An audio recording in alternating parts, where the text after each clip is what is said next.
आपने देखा कि फिर से हमारे नबी सल्लल्लाहु अलैहि वसल्लम के खिलाफ फिर बेहुरमती की किसी ने फिल्म बना के। मैं आपके सामने एक वादा करता हूं, मैं मगरब के लोगों के पास जाऊंगा।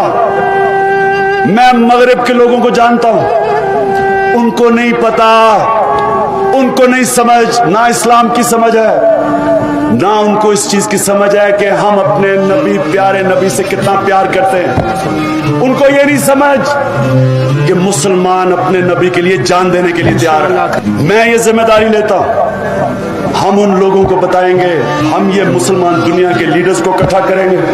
It is important to understand this. The Prophet lives in our hearts. When he is ridiculed, when he is insulted, we human beings understand one thing: the pain of the heart is far, far, far more hurtful than physical pain. And that's why the Muslims react